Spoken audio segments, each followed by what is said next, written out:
Welcome to Conversations on the Coast, the Bay Area's premier author interview program.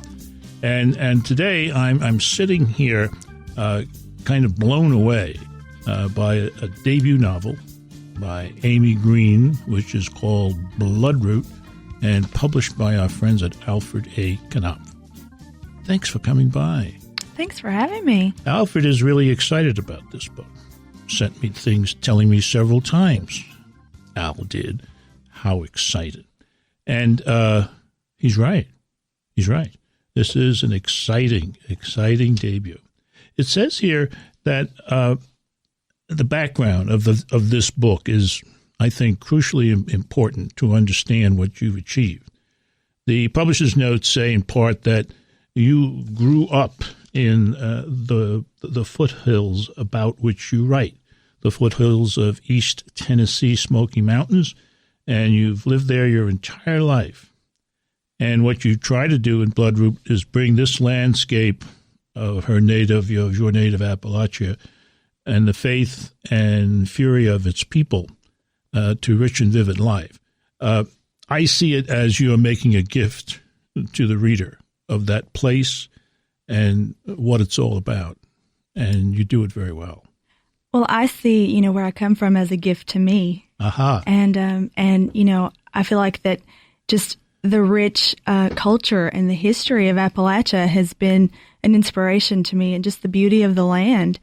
And I think that, when I began to work on a novel, when I started to write, it was just natural that, the place that I love and my home kind of seeped into the writing. It sure does. It sure does. Now, we don't want to give the impression that you've never gotten out of there at all. No. You did spend some time in a northeastern state. Yes. Vermont, at something called, I never heard of this before, Vermont College? Yes, it's in Montpelier, Vermont, and it's a low residency undergraduate degree program. What the hell does low residency mean? Well, what that means is that I went there twice a year and I stayed on campus for 2 weeks at a time. Gotcha. Then I did the rest of the work at home by correspondence. Okay. So I was never a good student in high school, and I knew that I wanted to go back to school, but I could never have done the traditional schooling. So I did some research and found something that I could actually live with and do. So, so even though it meant driving about 17 hours from Tennessee to Vermont twice a year, I was willing to do that. And it was a great experience. Now, you didn't fly. I did not fly. I was afraid of flying, and actually coming out here was the first time I was ever on a plane. It's the first time I've ever been on a plane. How about that? Yep. So it was. Are you okay? I am okay. It was really fun. I had been afraid my whole life, and then it was like, wow, this is actually, it's not scary at all. And the only part that was uncomfortable was landing, because it hurt my ears. But otherwise, I loved it. So, what movie did you see? They played Fame, but I actually slept through the movie. That's how relaxed I was. I was able to sleep on the plane. So. Mm-hmm. Very good. Yeah. Low residency drugs or something. I don't know. I don't know. The book, in a sense, when you write about how you started it, began for you because of a house or a rundown house? Yes. It actually began with this image of this woman that had these brilliant blue eyes. I just kind of saw her and was intrigued by her, and I kind of saw her and her twins, and I knew that they were living in isolation in the mountains and maybe hiding from danger. They were just these characters that I was thinking about, and there was this house, this abandoned house, on the way to my sister's, and when I would go to visit her, I was really interested in the house, and I even stopped and got out of the car and took pictures one evening, and then later on it just kind of clicked for me that this was the house where the woman lived with her children. And when I thought of it that way and that became the setting, then the story just kind of came to life for me. But she wasn't the first character that came to you. She wasn't the first character. This is intriguing because, she's so important. She's so central. She's all over the darn book. Yeah, she's the heart of the story. Yeah. And I think I knew that from the beginning when I kind of visualized her. But for me, the best way to get to her and to learn about her was through the other characters whose lives she turned upside down. So I explored those other characters first and kind of got to know her through them. One of the interesting things about Bloodroot for me is the way it's constructed. Each chapter, I suppose you could call it a chapter, is told by and through the perspective of a different character. So that the result of that for me was that I felt I was working right along. I was kind of doing some shaping or anticipating, what would happen. Where did you ever get that idea? I think the story is so character-driven, and it started really as character sketches, just in-depth character sketches. So, the characters came first, and the story kind of evolved once I really began to explore those characters. And then later, when I had these in-depth character sketches and the story was starting to evolve, it was kind of like putting together a puzzle. And I thought about, for each part, which voices went together and which would play off each other. Made the most sense. What made the most sense. So I actually wrote one character at a time and delved into one character at a time. And then the way that the story eventually became organized, that came later. Well, I'm going to tell you right now out there, you must read Bloodroot for yourself. And when we come back, we're going to give you a break. We'll try to share with you some of the beauty and the flavor of this extraordinary first novel.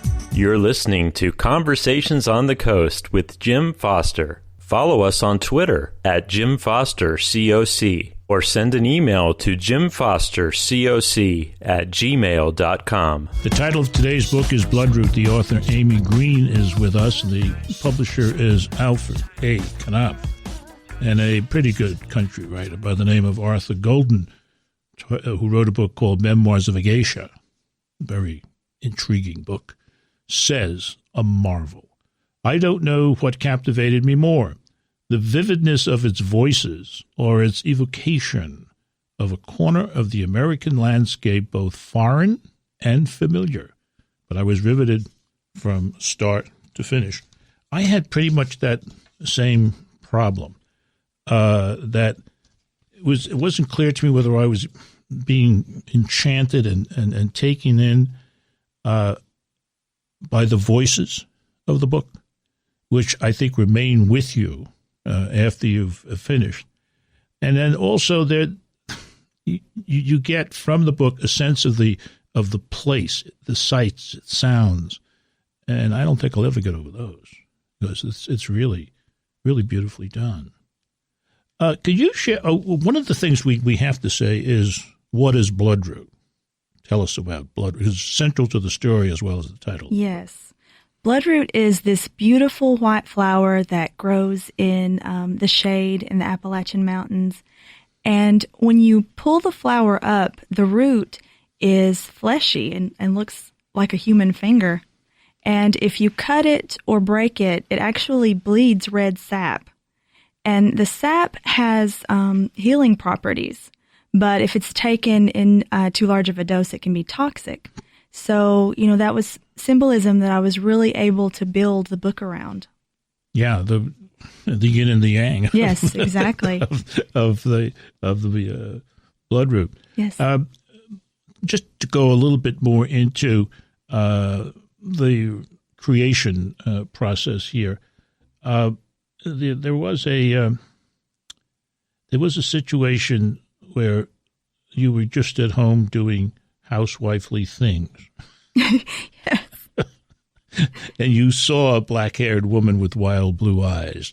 And that woman, I suppose, is our friend Myra. Yes. Who somewhere is described in the book as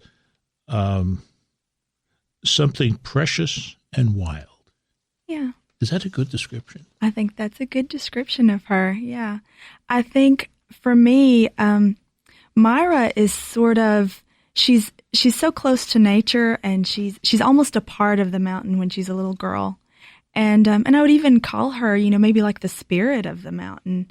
And she has it in her, and she's very one with nature, and she loves the landscape. And I think that's the part of me that I put into Myra, is that, how close I feel to the mountains and where I grew up.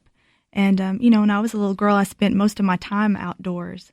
Mm-hmm. So, that's something that I have a deep love for East Tennessee and the hills, and I put that into Myra.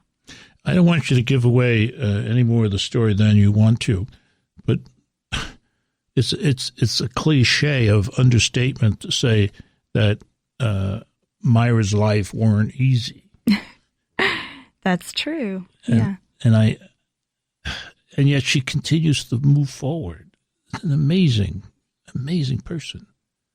Yeah, I saw her as a huge, larger than life kind of figure with an amazing spirit, and and I think there's a point in the story where she's almost broken, but I don't think it's possible to break her, and I think that's part of what I wanted to say with the story, that as hard as it is to overcome your circumstances, it is possible, and that's what I wanted to show through Myra. There's another character in the book by the name of Johnny Odom.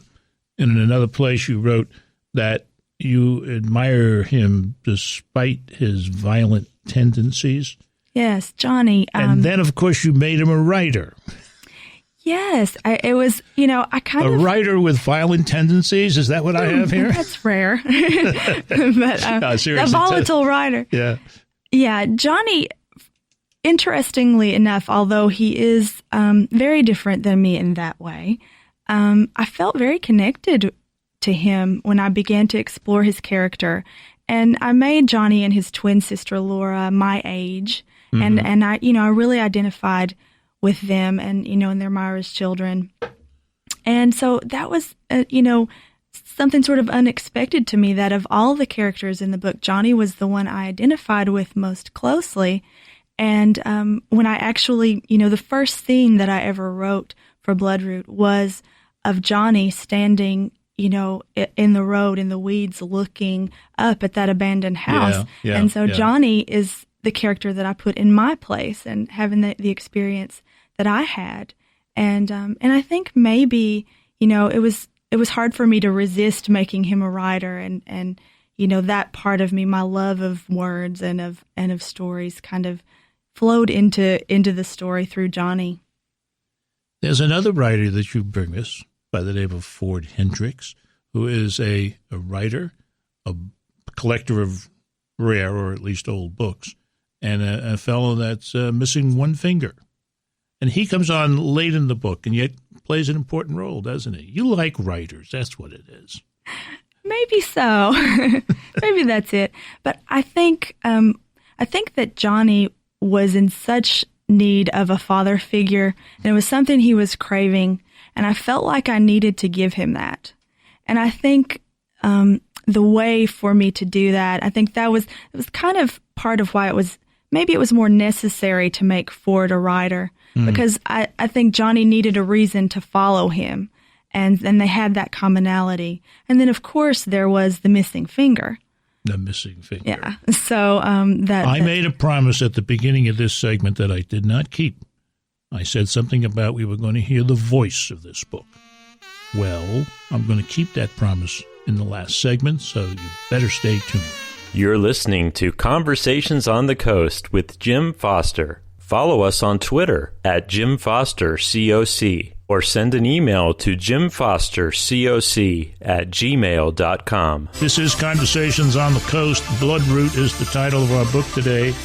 It is a stunning debut novel written by Amy Greene, published by our friends at Alfred A. Knopf. I love to say Knopf.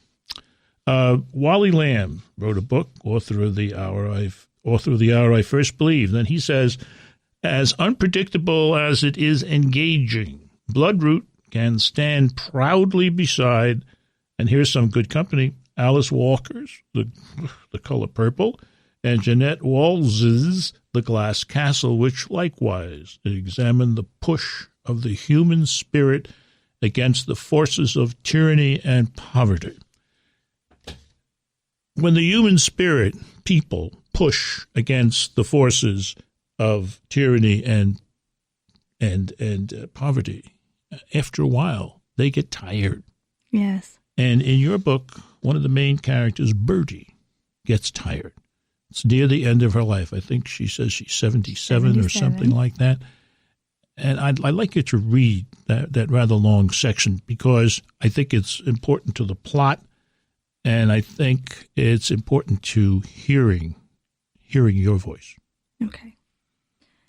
I'm heading towards 77 years old next month, and I'm tired. The doctor says I've got congestive heart failure. Here lately, just walking around the house wears me out. My eyes has got so weak these old glasses don't do me much good no more. It's hard to believe, but a time will come when I won't be in this house on the mountain. I made Hackey promise to look after Myra if anything happens to me, and he said he would. He said he's always stood by me and Macon and our young'uns, and he don't aim to quit now. That made me feel some better, but I still don't know how to get my grandbaby away from that devil John Odom. So all my kids are dead and gone, and Myra might be lost forever. People probably wonders how I kept from losing my mind. Seeing one young'un go before you, much less 5, is enough to ruin any mammy. I reckon I am ruined in a way. I can't think straight no more. I forget the names of the craziest things, like flowers and biscuits and chairs. And you know I've buried 5 children and seen their dead bodies, watched them get sicker and sicker and not been able to help them at all. But the picture that vexes my mind the most is Myra when she opened the door of that house by the tracks. That's the thing that's done broke my heart in two, because she's the one that saved me after all them others was gone. She's how come me and Macon to get out of the bed all them years. Myra's the one I love the best of all. It don't matter that I never bore her. She was mine anyhow. Love and effort and, pushing on and still the tyrannies that Lamb talks about get to people, even as strong as she. Yeah. And it's very disturbing, but that beautifully done. Beautifully done. Now, Myra, of whom she talks there, later on in the book, has what I think of as a moment of lament, much like Bertie's. This is a much shorter passage, if you wouldn't mind sharing that one. Okay. I saw my twins out from under a cloud. I taught them how to count and hunt and clean fish. One day, lying in the grass, I flew them, lifting them up with my feet on their hip bones, holding their hands with their hair hanging down and their small faces shining. They took turns, the girl's homemade dress swaying over me and the boy's floppy shirt filling with wind like a sail. They laughed and I laughed with them until tears leaked out of my eyes. Can't you just see a nanny saying, "Don't do that. Don't do that. They'll get dizzy. They'll hurt themselves." Yes, but then that's not freedom and that's not wildness like what Myra knows. Yeah. Myra is frequently spoken of in the same sentence almost as Wild Rose. And Wild Rose is a horse. Yes. I think at some point Myra's childhood friend Doug says that Wild Rose is Myra's familiar. If Myra is a witch, then Wild Rose is her familiar. And the way I see it is, if you could see Myra's soul, it would look like Wild Rose. It would be Wild Rose. And so I kind of see Wild Rose as, the spirit of the mountain, and sort of that's kind of what Myra is too. To me. Yeah, very much so. You mentioned somebody that had slipped my mind. A very interesting character who goes through the whole book unrequited in his love. Doug. Yes. Or Myra. Yes. What about Doug? What kind of, That's a sad guy. Yeah, I think Doug he's a tragic figure, and he feels cursed to have loved Myra and to continue to love her, and sadly, I think that can happen. I think there is such a thing as unrequited love, and I think Doug is the perfect example of that. There are two kinds of kind of religious forces in this book. There are many references to the church down in the holler, where people go on Sundays and sing, get buried in the graveyard, and then there's another kind of religious force, which is demonstrated by something you call the granny women. What are they? Yes. Well, granny women are, we don't want to call them witches, because I think that, people in Appalachia see witches and granny women as two different things. Mm-hmm. Granny women are healers and midwives, and while they do have mystical abilities, they use those abilities for good. And I think that there's something called the touch, which plays a big part in granny women, and much about love and life and strength of character all await you in this incredibly good debut novel called Bloodroot. The author has been with us. Her name is Amy Greene. I'm Jim Foster. This has been Conversations on the Coast. Follow us on Twitter at Jim Foster COC, or send an email to jimfostercoc@gmail.com.